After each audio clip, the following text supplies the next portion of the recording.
You are listening to This is Oklahoma, hosted by Mike Hearn, telling stories of Oklahomans and those that have made it their home. This podcast is presented by the Oklahoma Hall of Fame, telling Oklahoma stories through its people since 1927. Follow them online at oklahomahof.com and definitely on Instagram at oklahomahof.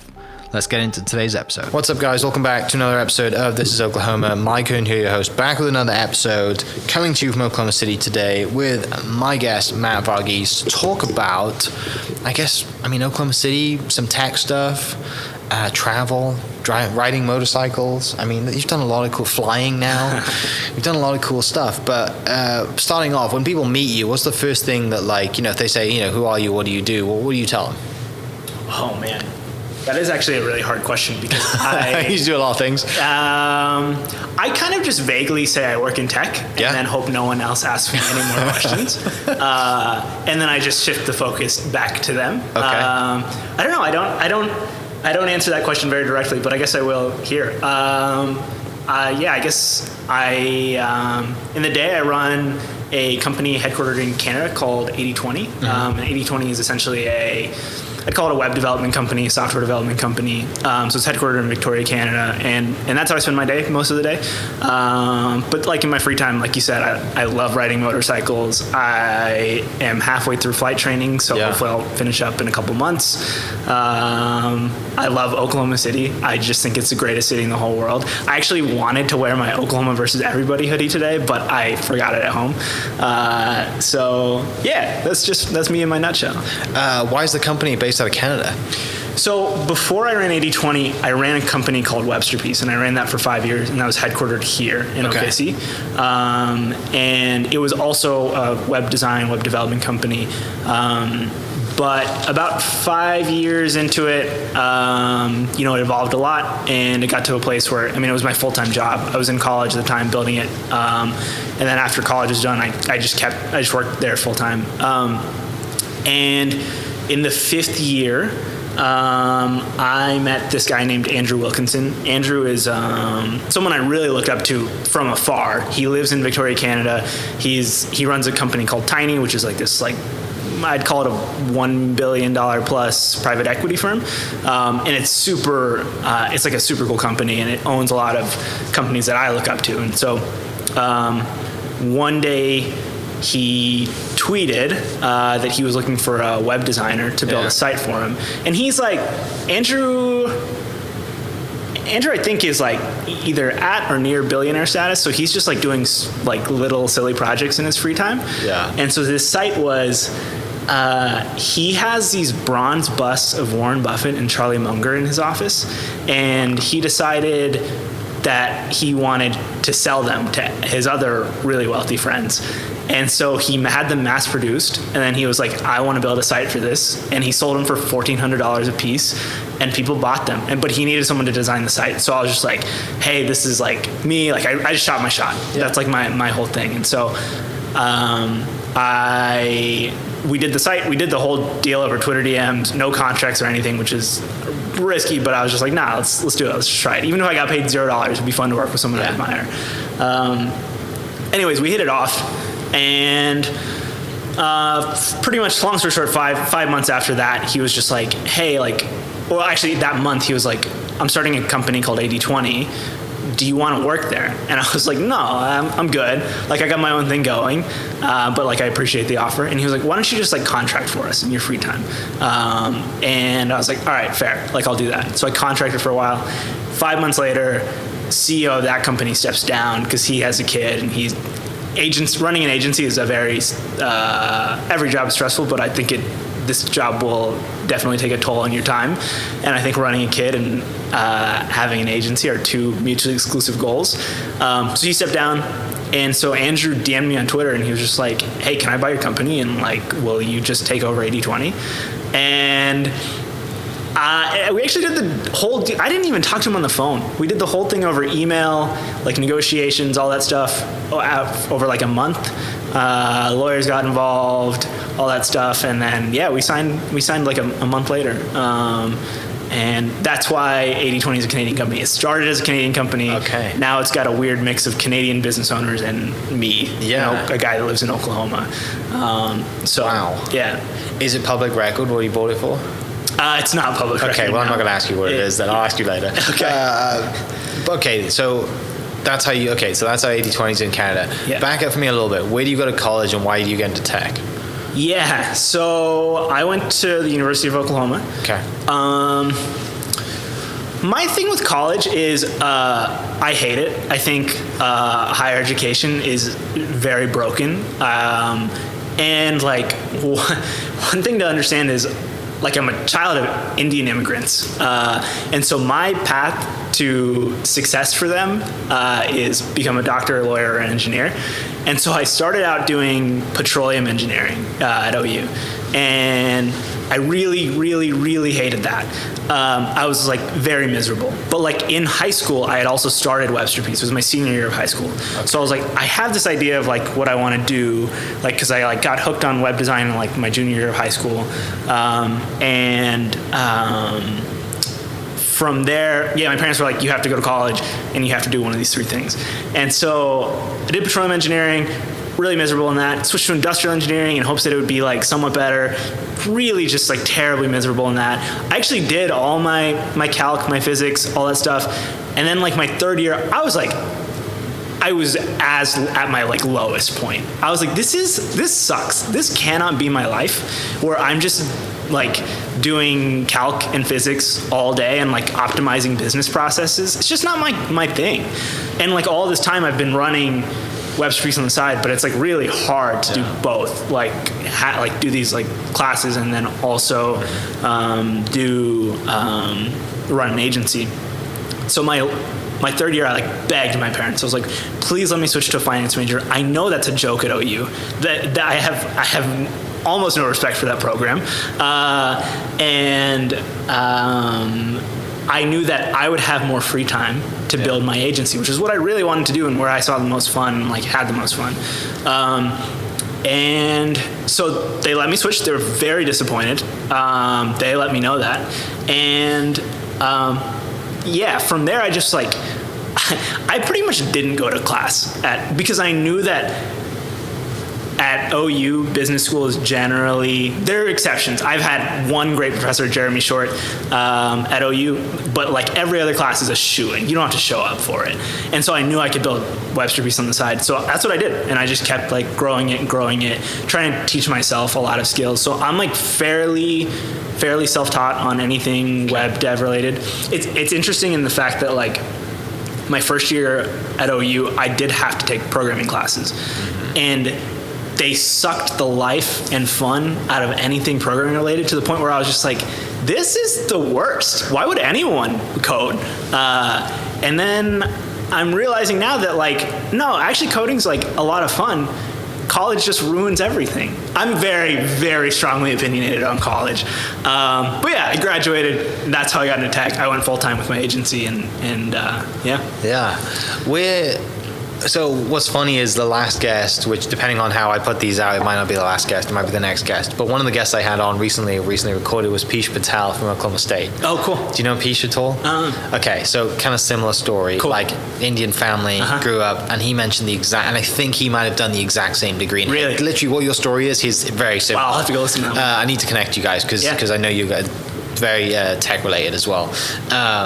But like for people listening, like who, everyone hears the cliches, right? The Indian family cliche, right? Yeah.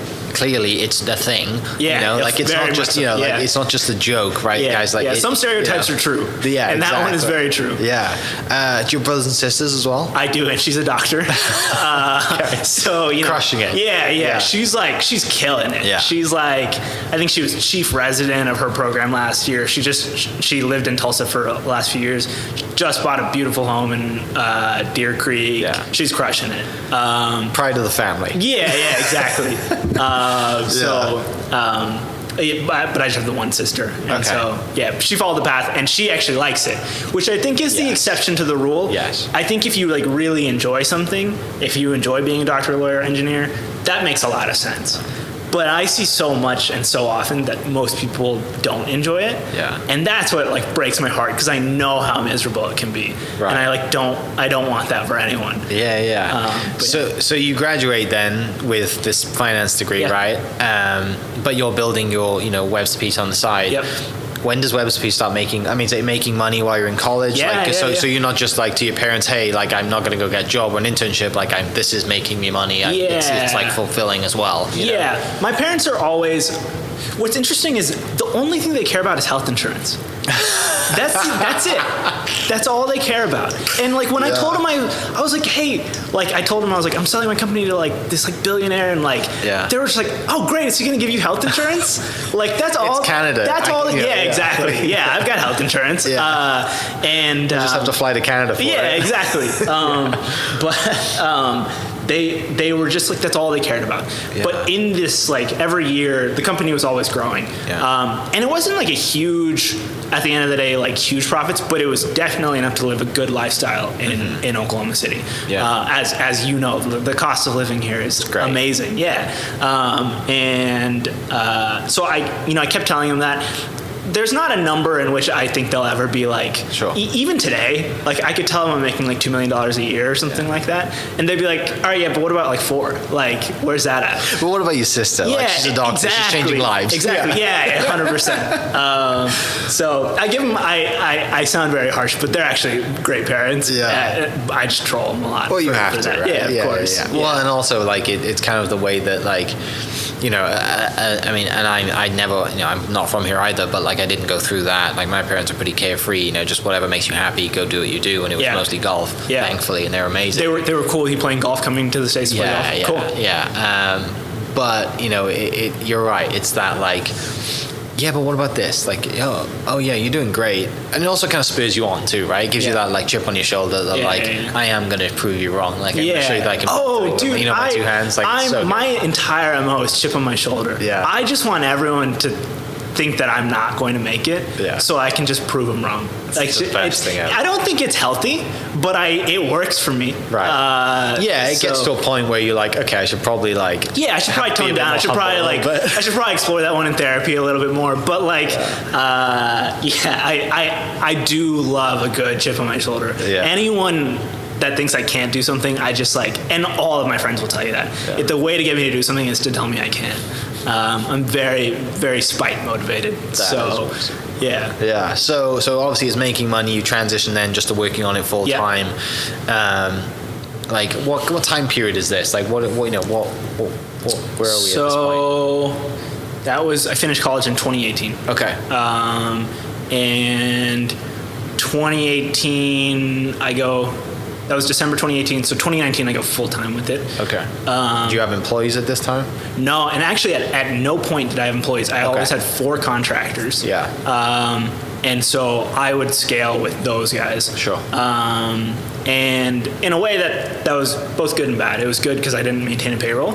It was bad in the sense that you're also kind of subject to like their availability and things like that. So sometimes like the brunt of it falls on you as a business owner. But, well, and you're still young, right? Like relatively, like you just graduated, you're still early on in this in learning how to grow a company and have employees. And even though like and then that whole dynamic of like hiring people who are older than you and like they have like providing and all that pressure as well.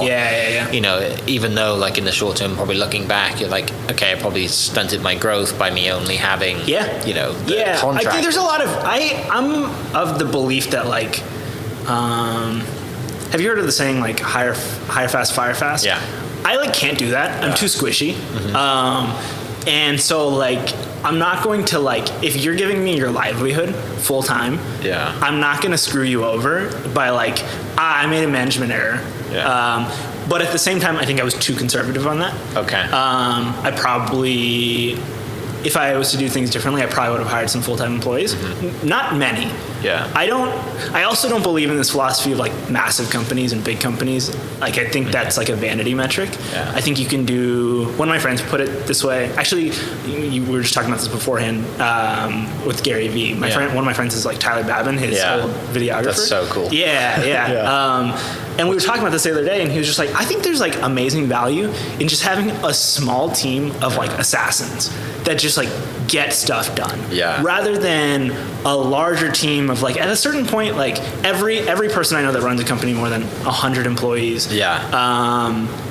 You kind of at a certain point get C players. And like, I don't want C players. I want a small team of A players that like I really enjoy and like I really want around me. So, but yeah, that's cool. Yeah, I'm trying to find. There's a video on going viral at the moment. I'm going to say going viral. It's been on and off in TikTok and YouTube at the moment, and it follows that same thing. And it's Joey Diaz, maybe. And it's like, just give me three guys, right? So Babin sent me that. Okay, yeah. He sent me that video, and that's how we started the conversation. He's like, just give me three guys, and I'll take over the world or whatever. I think I have it saved somewhere because it's such a good video. Yeah. And in his raspy voice as well. Like he's just like, it's just like, and then you get the motivational music behind it. It just hits different. Yeah. So this company's going. You're making money. Are these clients of yours predominantly Oklahoma City based, or are you on Twitter all the time trying to find because obviously Twitter's a huge kind of space. Oh man, Twitter changed my entire career. I think if I could attribute one thing to any success I have in life, it is Twitter. Why's that? So here's I think Oklahoma City is the greatest city in the world. Mm-hmm. I also think it's a very small town, and the opportunities here entrepreneurially can be kind of stunted. I don't know if you... Especially in the web space. Yeah, especially in like tech, because like imagine where tech is. It's San Francisco, it's LA, it's New York, it's Toronto. Worldwide. Exactly. But they're like all centered in these hubs. Okay. And I love working with Oklahoma City clients, but I also know that there's a certain point at like...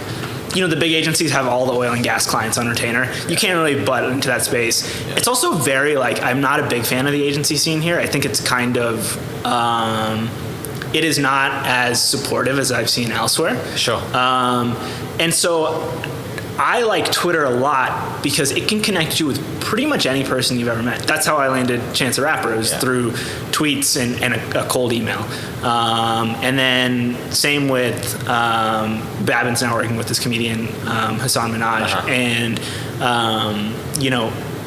that was also I think I tweeted him.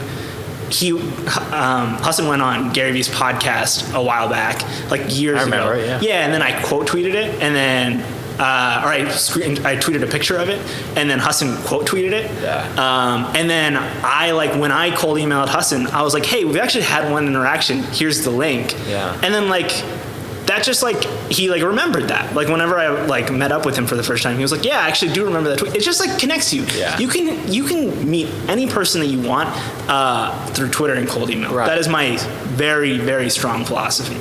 Yeah. Back to what you said earlier about shooting your shot too. Oh man, it's the thing. You got to do it, especially here. Like I said, opportunities can be kind of limited here, but you find the right people or online or whatever, and you open those opportunities. You can crush it. Like with you, you're just hey, podcast is a great way to just meet really cool people in OKC, and then also maybe it could help me on this other thing in the future, or right now. And so, I just think Twitter has introduced me to a lot. That's how I met Andrew. Yeah. And I would not be a Canadian business owner if I didn't have Twitter, because no one would know who I was. And I've gotten a lot of business through Twitter. It's just social proof in a way, and it's a way to build an audience. So, but to answer your question, mainly Oklahoma City clients. Okay. But in 2018, 2019, that started shifting, because that's when I started working with Chance, and then that put me on the map with more people in the broader web space. Right. And so, I think that it started shifting to more larger cities, which is beneficial because it's also larger budgets, larger projects, things like that. But tell the Chance story. Yeah, I mean, I think that's one of the reasons I kind of you came on the radar too. Was I remember like either you tweeted something saying I will work for Chance the Rapper one day maybe, and then like when you did, you like reshared it. I was like, yeah, no way. Yeah, so that's one of my favorite things. And obviously he was massive. You know, like in the album, like he just kind of done his own thing, right? And released his own music and just done it his own way. And 2017, 2018 was like. That wasn't it? Am I right? Yeah, I think it was. There? Yeah, I think 20. When everyone listened to that first album. Exactly, yeah. 2018 or 2019, I think, is when we started working together. Yeah. But yeah, I did have a tweet. It's like one of my favorite things to do. I will tweet people I want to work with. Yeah. And then I very aggressively, like I maintain a dream clients list on my, like, in just like iCloud notes. And then I'll just like tweet about it as like social proof that I will get that one day. Because I very much so, as corny and cringy as it is, I do believe in manifestation. Yeah, I do too. And yeah, I think just like putting things out into the world and saying you'll get it is like, obviously you got to put in the work, but like, so I tweeted in 2016, I said I'll work with Chance the Rapper someday somehow, and 2016, that was like my second year of college, and one of the things that was really new at the time was Snapchat geofilters, and so filters that like sit on, like if you're in a brick town, you can put the brick town location on. And I started making these for fun just around Oklahoma City. Just like I made the one in Plaza District, I made the one in Bricktown, I made the one, I think there's one downtown, I made Norman's. Really easy to do? No, I'm a terrible designer. They're But awful. you understood the tech side. I understood the tech side, yeah. That was easy to do. Yeah. But oh man, I cringe looking at it now. They're so bad. They're still around? Yeah. I saw Trey Young use it the other day. No one has, it hasn't been updated yet. It's great. No, I'm really surprised. Yeah. But the business side of Geofilters was pretty new. Okay. And so because of that, Snapchat was like wildly discounted. So I could go, Chance was on tour, I think it was his Magnificent Coloring World Tour or something like that. And I could cover an entire arena with a custom design for $5 a night. And I'm also like beginning in my career, so I'm like kind of broke. And so I'm like $5 a night to like hit 100,000 people, like I'm in. So I just kept doing that. So I designed these. They're so bad. I mean, they're just like awful. But what I would do is I would design them, and then I would upload it to Snapchat. They would approve it, and then I tweeted his manager at the time, and I was like, "Hey Pat, like, hope tour is going well. Just so you know, I have this like geofilter coming out. Like, I hope you get to see it." And then I would follow up. I think there's a lot of art in following up with people, as I'm sure you know too. And I would every night Snapchat would give me the results of how many people saw it, used it, all that stuff. And so I would just use that as my follow-up method over and over and over again. Yeah. And at one point, like actually after just like one or two emails, his manager emailed me and he was like, "Hey, this is like really cool." And like he CC'd the rest of the team and he was like, "What's your story? Like, what's your deal? Like, and like, what do you want to do?" Yeah. And so I just like, I gave him my rundown. And we worked together a little bit that year. We didn't work together in any real official capacity. I never got paid that year for it, but it was just fun for me. And then tour ended and nothing happened. And I was so bummed about it. I was like, damn, I like really fumbled the bag here. I didn't leverage this into any sort of opportunity. At the time, I was also creating geofilters. I never told anyone this, but I was creating geofilters for Chance's nonprofit, Social Works. And they noticed it, and they were like, "Who is doing these?" And because I never emailed anyone about it, because I was like, "This is just like, I don't know, this isn't going to be the way I get in." But like that got me into doing stuff with Chance through Social Works, and because I emailed them and I was like, "Yo, here's the deal." And so we did some projects together. But then I was like, "This still isn't like Chance." And like one day, I like kept in touch with their management team throughout. But one day I was actually in Iceland on vacation, and I see his manager tweet, "I need a Squarespace web designer to work on my new winery site." He like owns a winery called No Fine Print. And I was like, "Yo, this is all I do. Squarespace web design, that's like how I started my career." And so we worked together on that. And that month was like the start of Chance rolling out he moved some of the albums to Spotify that weren't previously on Spotify, and then he also announced that he was working on a new album. And I guess at the time, I don't really know the rundown of how this worked on the back end. From my understanding, like, there was some deal with Squarespace's corporate office to where Chance would get access to like a really cool custom website, and Squarespace's dev team, like, the dev team was at their like full disposal. But like they were like, we need like someone, like a liaison between Chance and Squarespace to make sure that like Chance isn't, like, they're not lying about what they're saying, or trying to get away with anything. So they're like, do you want to do that? And I was like, of course, I'm in. So I did that for a month. And then at a certain point, I think like they asked for more design help. And so what we started doing is like me and my buddy Ben Parker, who lives in Moore, he's super talented web designer, web developer. And so we just started designing versions of this, because the whole thing was a relaunch of chanceraps.com, his main website. And so we started designing new versions of that, all that stuff. And we would just send it off to Squarespace's team. They didn't like us because we're using a different platform, so it was like kind of tense. We just kept working on that. And then like they came to us with another request, and like they had this like web app that Chance has called Rapper Radio, which is like it's intended to get independent artists more airtime on the radio. So we built that. And like it actually turned into an actual paid gig, and it was crazy. And I'm really glad I like stuck with it, because it definitely was the springboard for my career. It put me on the map for all these other remote gigs. It was a huge social proof piece, and it just gave me credibility. Like I was still a young dumb kid from OKC, but like now I have some proof behind me that like I know what I'm talking about. Right. So yeah, that's the story. That's so sick. I mean, I love that. Like, I mean, yeah, I would just like, because you easily could have given up after the Geofilter, and it just would have been a great story.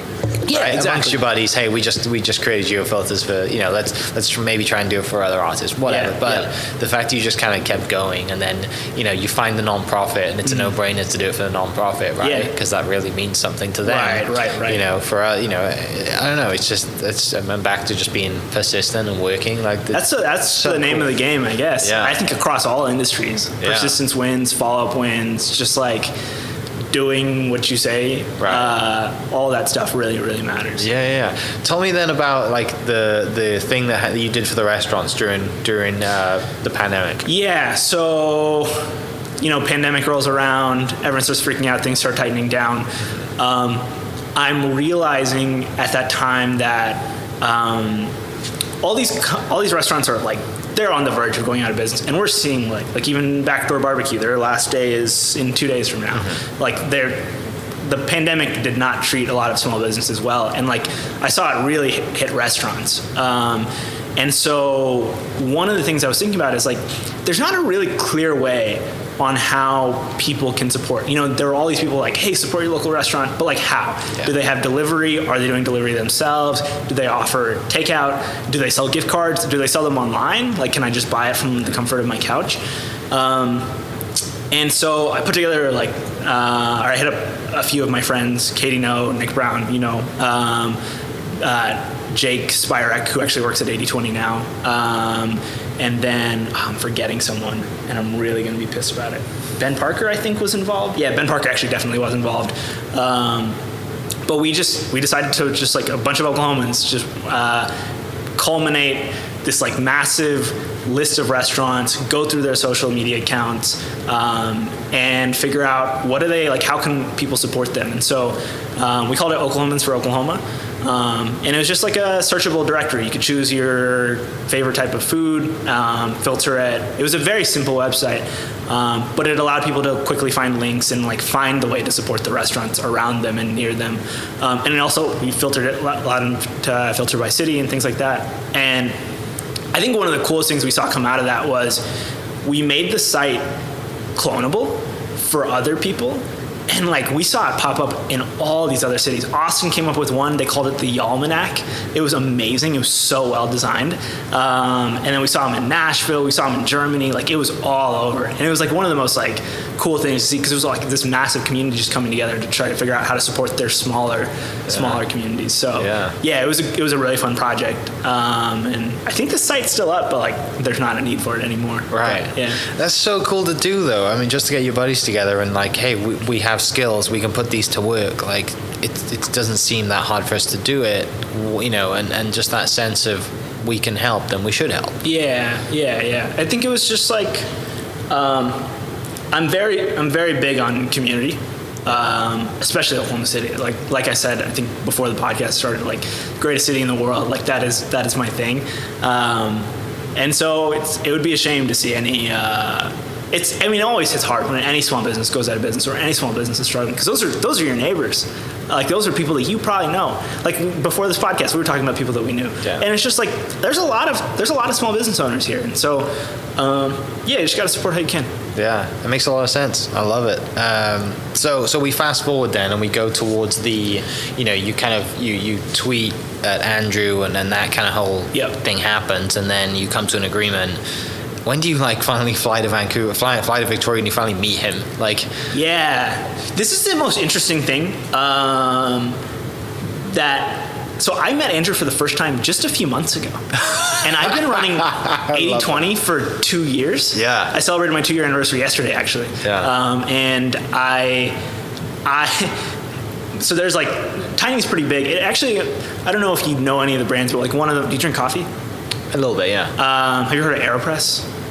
AeroPress is like a very big, it's like a way of making coffee. Okay. And like, there's like a lot of companies in here. So like AeroPress is one of them. Okay. And I went to Victoria for the first time in March. I went for 2 weeks. And I told my friends there that are also running tiny companies, I was like, oh yeah, I've never met Andrew. And I was like, actually the last time I talked to him on phone was like September 2020. Like we text every month, but like I don't call him. And they were like, what? Like, how have you not met this guy? And I was like, I don't know, pandemic. Like I also just like don't like things are going well. I don't like need a lot of help. He's in Canada, I'm down here. Exactly. Like, he's 2 hours behind me. Like it's just like, and he's busy. And so I met him for the first time in March, and he's just like he's a very, very delightful person to meet. He's so kind, very generous. He put me up in like the nicest hotel when I went to Victoria. I had a limo waiting for me on arrival. Like he treated me like he also ruined my experience to Victoria, because he treated me like a king. And now every time I go back, I'm like, okay, I guess I'll have to Airbnb this time. Yeah. Because I don't have the resources to foot the bill like the that. Black car's not ready. Yeah, right? Exactly. Black car service. He was just, I met him this year, and he's just like a very warm and just like a great person to know. He's introduced me to a lot of like important people in my life today. So yeah. So 2 years at 80/20. Is it 2 years that you've had the office downtown? No, I actually just opened that. Okay. Tell me about why you opened an office in downtown, because I mean, you know, that's obviously the hub of Oklahoma City, but at the same time, like, you probably don't really need space. No, I mean it's just me and Jake. Like, and it's it's 1,000 square foot space. It's like an epic spot. Yeah, I like it a lot. I've been working remote all of my career. Yeah. And I definitely struggle with work-life balance. I work nonstop. Yeah. And to the point where it's like definitely causing burnout and things like that. And it's something that like I think it's the benefit of like really liking what you do, but I think it's also the downside of like, hey, in my apartment right around the corner, like I can wake up and immediately just like my desk is in my living room, I can just get to work because like I work remotely, and so I'm always online, which is the problem. And that was just getting like really overwhelming. I'm also just like a very generally higher.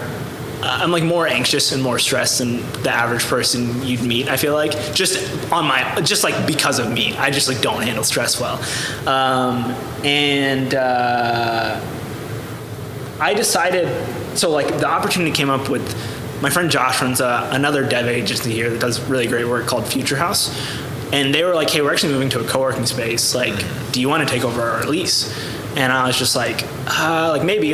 So I went and checked out the space, and I was like, it's like the same building as like Kitchen 324, and it's like right on the street, beautiful location. Yeah. And rent was not expensive, and there's like on-site security 24/7, and there's like cleaners 5 nights a week. And I was just like, this could be a really nice way of like separating work and life, which is like really, really meaningful to me right now. Like I love what I do, but like I just like need the separation.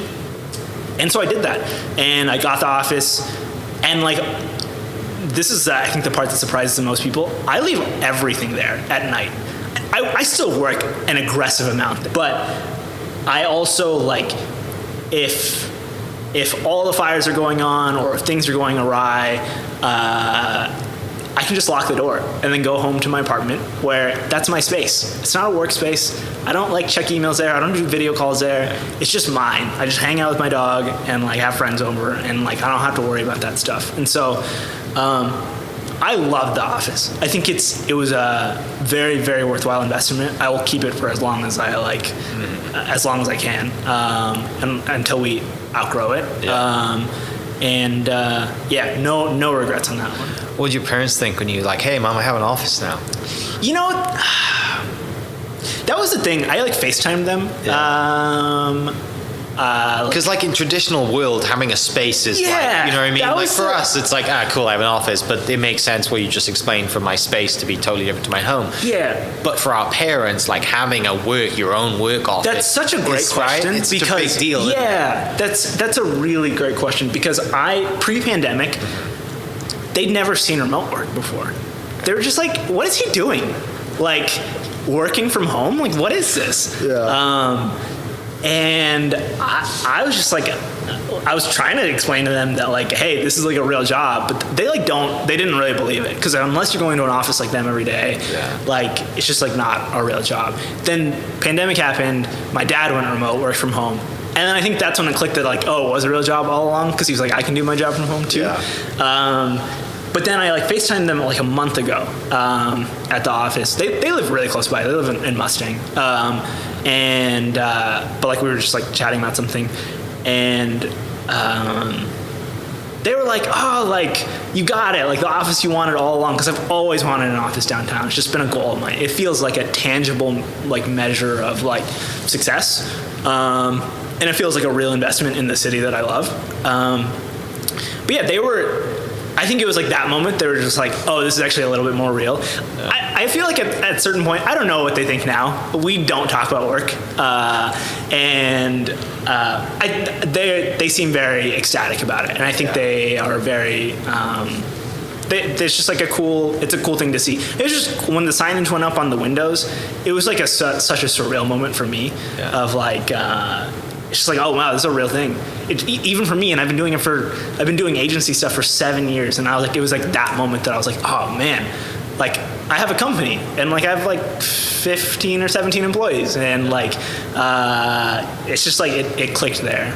Yeah. Well, and people walk by the building and they're like, oh my gosh, there it is, right? Exactly. Like, my friends will send me pictures. Oh, it's real now. Yeah, exactly. That's kind of the cool side of it. Yeah. But you mentioned the one thing, the good thing about the office is like you can leave everything there and go home and step away. And earlier you mentioned flight school, and I know that you ride a motorcycle as well. Are those two things also just like, what can I do to get me away and be on my own in my own helmet, or up in the sky on my own? Like, exactly. Tell me about those new hobbies. Yeah, motorcycling I got into. I think assuming mom and dad don't like you. They don't. Oh man, they both the motorcycle and the plane. They're very adamantly against. The plane's safer, actually. They're quite dangerous. So in reality, general aviation is like quite fatal. Yeah. Like I tried to get life insurance the other day. It like your premium. Most people won't insure you, and if they do, your premium is like 10x. Is it like that? Was it Along Came Polly movie where he's like risk assessment? Like, what do you do? Yeah, like, jumping off buildings. Exactly. Like the questions that they ask you at the beginning of life insurance is like, do you skydive? Yes, I do. Do you rock climb? I don't do that. Do you fly a plane? Yes, I do. And so they're just like, yeah, you're denied. Yeah, motorcycling I think is one of those things that like My parents were very adamantly against it, but I am of the belief in all areas of life, don't ask for permission, ask for forgiveness. And so I got it a while back, and I just wanted it, and I found a great bike in Kansas, and I was just, I bought it from a very lovely couple, and I've been hooked. I love motorcycles. I really want to, we were talking about this before the episode, cars. Like, I really want to get into cars. Okay.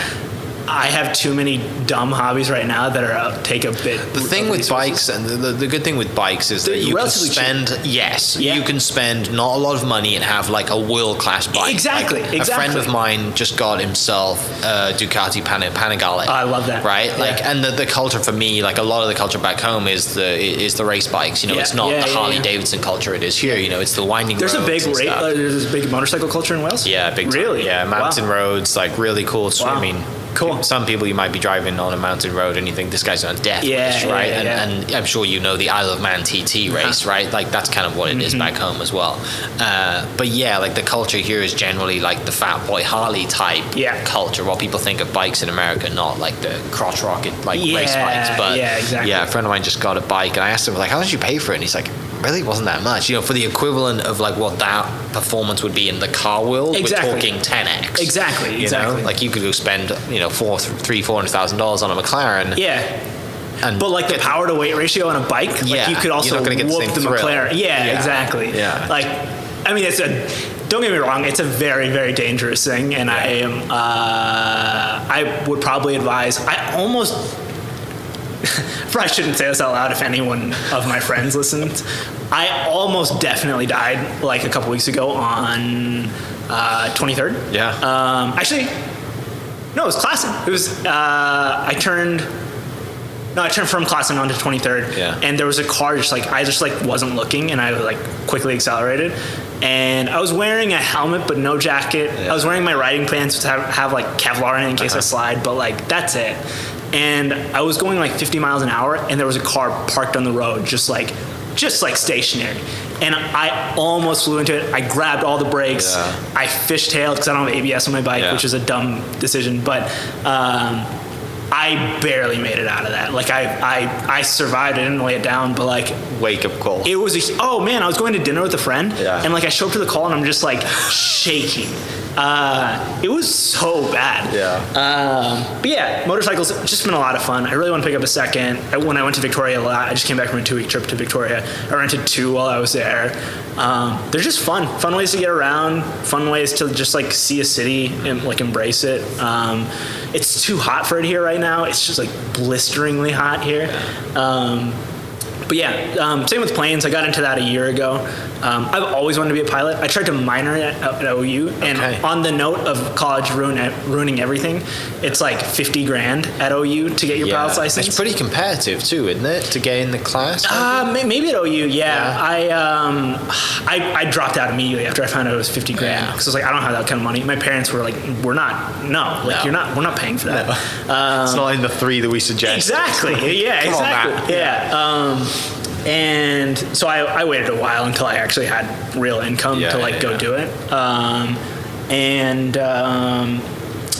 think I got into that a year ago. It's been a lot of fun. It's just like you're just like up in the air looking at the city, and like you can get like I'll fly from OKC to Tulsa in like 30 minutes or whatever, and it's fun, and you get to like when I'm feeling like I really want to celebrate something, I'll rent like the nicer plane from the flight school, and we'll just like go somewhere and have dinner and then fly back or something like that.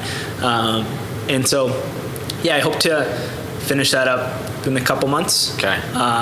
Get into helicopters after that. Yeah. We'll see. I have 2 previous guests actually. Michael Salazar. I watched that interview. So Michael, is he a pilot? I saw the clip on YouTube that said he was into aviation, and he's selling his plane right now, actually. Really?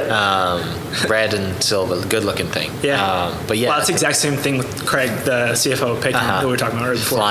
He's selling his thing too right now. So this, and he like flies from job to job because they do a lot of business in. They kind of with the roofing world. They followed the disasters, right? So they drive fly a lot of stuff. And then the other guy that you might know is Zach Martin, who's in Helicopters. Oh, cool. And that name sounds really familiar. He, a couple of months ago, flew his helicopter into Coffee and Cars and then pulled it into the car show. That sounds super. With his G-Wagon. Yeah. Okay, I saw a picture of this. Yes. I saw a picture of this in Matt. Are you in that Facebook group, the Cars and Coffee? Yeah. I saw a picture of it there. So that's Zach. Yeah. Cool. He's in commercial real estate. He's clearly doing well then. Drives a crazy McLaren as well. So if you want to spend money in cars, I could definitely help you do that. The car culture here is fantastic. Very underrated, but we have some really rare cars here that no one really knows about. For sure. But not to turn this into a car podcast because I could talk about cars forever. Do you have anything fun? Sadly not, no. Same. I really want one. My problem is I've been ruined by like my experiences, kind of like that experience you went to Canada for the first time, right? Like you get to put up in a nice hotel. I've driven some really nice cars. And I would rather save and get that rather than just kind of like buy one here and there. Which part of me is like, what are you just looking buy at? one. I want a Porsche GT3. Oh. Which right now I don't want a new one. I want a 2018, which is still new. But what color?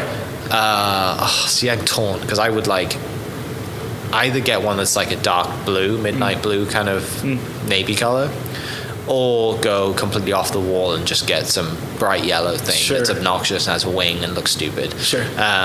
But the issue is I've driven one and like now I know what it feels like. Of course. I don't want anything else. Once you get a taste of it, you can't go back. And even on the used market now, they're $180,000 to $220,000. You know, which is like, I'm a car guy and I'm a man, so it's like, it's just another house payment, right? I can justify it. My wife is like, that's not happening because she does not get cars at all.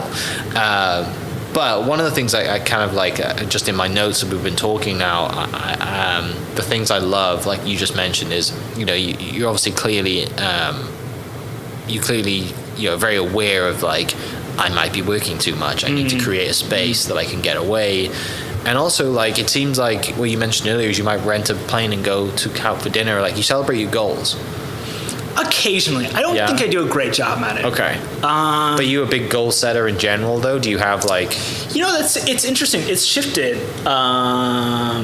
as of late. I think I used to be a lot more... I don't know. Actually, that's a great question. I do have both personal and professional goals. I probably should write them down more and to remember it.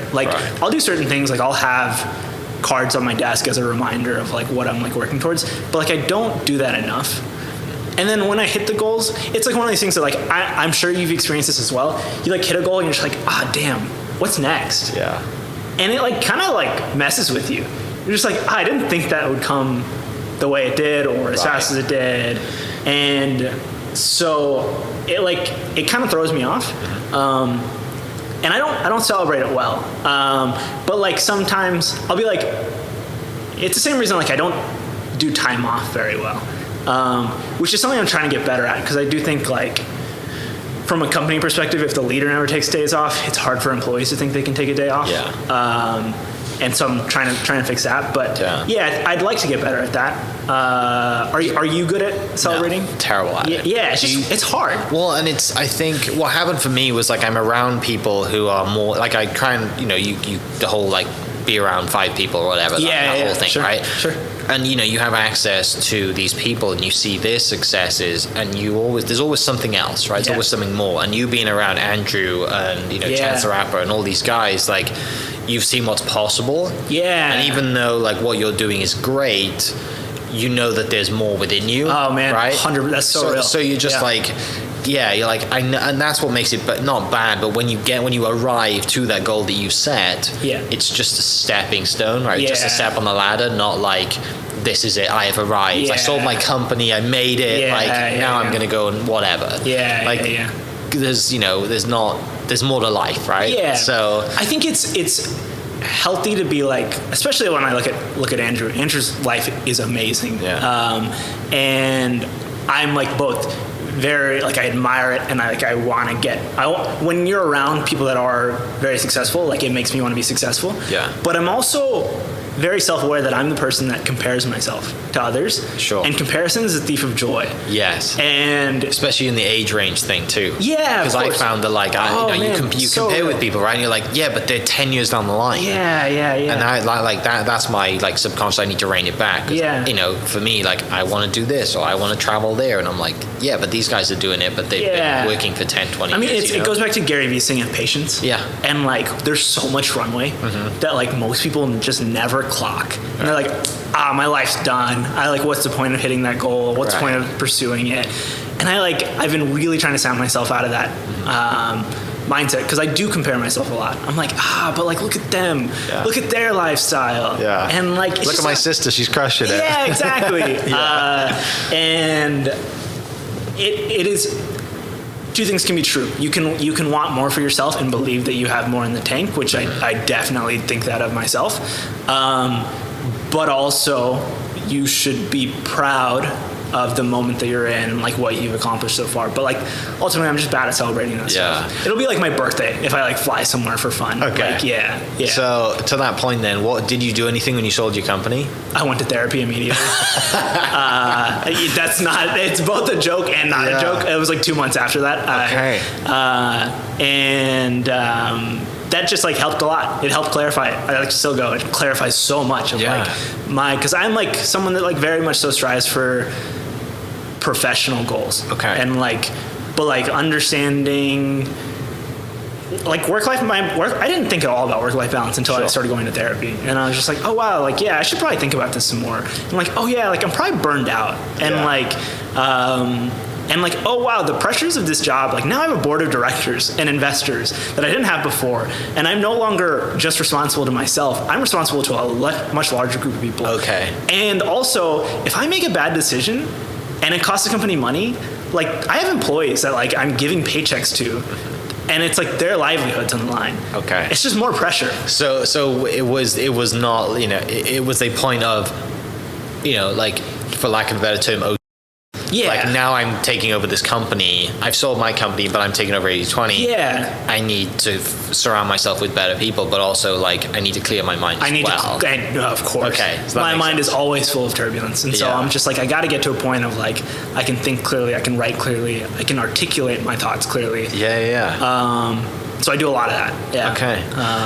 I mean, it all makes sense. Like, it's funny, first thing, like the first thing you do is go to therapy, but explaining it makes so much sense because of the weight that's now been put on your shoulders. I sold my company, life's great. Well, it is, but also like now I have a legit responsibility and employees and board of directors and all this stuff. Finishing up, I want to talk about travel. You seem to love to travel quite a bit. I do. I really am liking Victoria a lot. Yeah. I would... Does your love for Oklahoma City like stop you from moving there, or would you move? That is something I've been asking myself in the last 2 weeks. Yeah. I'm the biggest. I'll go to every single place and be like, Oklahoma City is the greatest city in the world. It could be London, it could be Iceland, it could be Victoria. I tell that to every person I met in Victoria, and they're just like, why? And I like articulate it as best I can. But I also am like, man, it's like 65 degrees in Victoria right now, and it's like sweltering hot. I mean, today it's a little bit cooler, but like, or I can go like I'm the thing of, since my company is headquartered in Victoria, and since every other company is headquartered there, I have such a big community there, and so I would never move there permanently. But I would move there for 1 to 3 months at a time. Okay. And spend 9 months here, because I really love it here. I have so many friends here. My entire most of my family. June, July, and August. June, July, August. Exactly. Exactly. Just like, let me spend. You're not the only person that does that. Yeah. The cooler months. Let me spend it somewhere a little bit. The hotter months. Let me spend it somewhere a little bit cooler. Yeah. And so I do love traveling. One of my goals is like, I'd like to be able to buy not like your friend, the one you just mentioned that has a helicopter in the G-Wagon, the McLaren, but like a small like Cessna, or and like fly myself around places. That's like, and my dog too. That's like my ultimate dream. If you're like the guy from what was that Tom Cruise movie where he's flying drugs back and forth from Colombia? what was that movie? Alameda, Arkansas. He had a small plane too. He's a pilot. Yeah. One of Tom Cruise's typical cheesy movies. Yeah, true story as well. Oh, really? But yeah, but just a plane that's not like obnoxiously, this is a jet. Yeah, it's cost millions every year. Exactly. Like some of you fly your It's stuff. like a nice car, the cost of a nice car.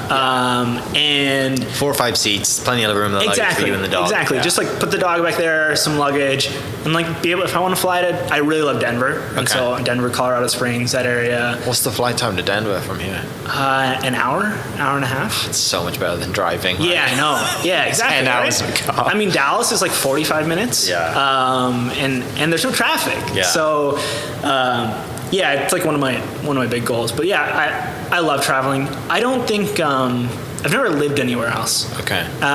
You have that experience, though. Have you lived anywhere outside of Wales? Not since I moved here. I think having at least one experience of living somewhere else is important. I'm starting to shift my perspective on that. Because if you had met me just a year ago, I would have been like, nah, I'm never, ever, ever moving anywhere else. Yeah. And now I'm like, maybe 2 months in another city is like a important thing. Yeah. I don't think you have to live in, my like personal take is you don't have to live in a city for a year to get the sense of it. Yeah. I think you can stay there for like 1 to 3 months and like really, really, like in Victoria, like Victoria is I guess a unique example since I know people there, but like, it feels like OKC for me because I know people. Like I was on my motorcycle, I was like putting my helmet on just like a street downtown, and someone goes, Matt V, or I was like walking into a co-working space and they're like, I know you, and I was like, I know you, and then it was just like we follow each other on social. It's like a small town vibe there, and so that's cool. I don't know, maybe I'll move. Like for again a max of 3 months. Legally, I can only stay for 6. Right. So like there's like I would get in a lot of trouble. But I think the summer months. Yeah. Just too hot right here right now. It's blistering hot. Yeah. Which sucks because it's golf season when it's hot. Yeah. Which I can't complain because my wife would kill me. Complaining that I'm playing golf in the sun. What dog do you have? He is a half lab, half pit. Okay. I got him from, so one of my very first clients was 9th Street parking lot right down the street. I don't know what direction I'm pointing in, but so Kyle is like one of my best friends today. He owns 9th Street. And I never had a dog growing up. Okay. My parents were very against it. And any animals at all? No, none. I begged for one as a kid in middle school. But here's a goldfish. It's gonna last 3 weeks. Actually, we did. Yeah, you're right. We did have a goldfish. That was like the compromise. Yeah. And they definitely didn't last. Yeah. But Kyle was like, I think he was my first or second ever client, and I like walked in after like a year of working with him, and I was like, I really think I want a dog. And he was like, why don't you foster this one that I'm fostering right now? Like, he stays here, he lives here at the daycare overnight. And he was like, he's like a good dog. He's like a year old. And so I did. I took it to my parents' house, and they were very scared at first because my mom is like, my mom will never listen to this podcast, so I'm not even gonna say it. Well, and even the word pit. Exactly. She like that's what it is. She has heard from her coworkers, which she very much so beliees is like the truth. And she thinks the dog's got a gold chain, it's gonna chew her arm. Exactly. Yeah. And so she was like, I'm terrified. Now she's like, can you please bring him over? Or I'll go out of town. And she's like, please, like let me watch him. And so he loves going over there. He gets spoiled, and Yeah.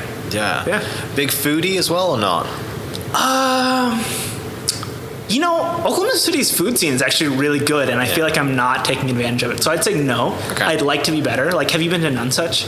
I'm actually going Thursday. Really? Mm-hmm. Wow, cool. I'm not paying for it, thankfully. They reached out to me and were like, hey, we're doing a new summer menu. Would you like to come try it? Oh, I love that. Yes, I would. Yes, please. Oh, that's awesome. Yeah, save me $150. Yeah, of course. Yeah. There's places like Nonesuch or like Teller's right down the street from the office in First National. Or there's like, did you see that new hotel that opened up in Bricktown? The Renaissance. Whatever. There's like an amazing restaurant there too now. I'm not. I should be a better foodie. Like my go-to spots are always Waffle Champ and Nashburn. Like those are those are the ones. No, like culturally foods that just remind you of home or whatever. Not home, but like did Mom ever cook? And if I'm getting Indian food, I'm going to my parents' house because my mom's love language is making food for other people. So if I just say I like want food, she'll just like.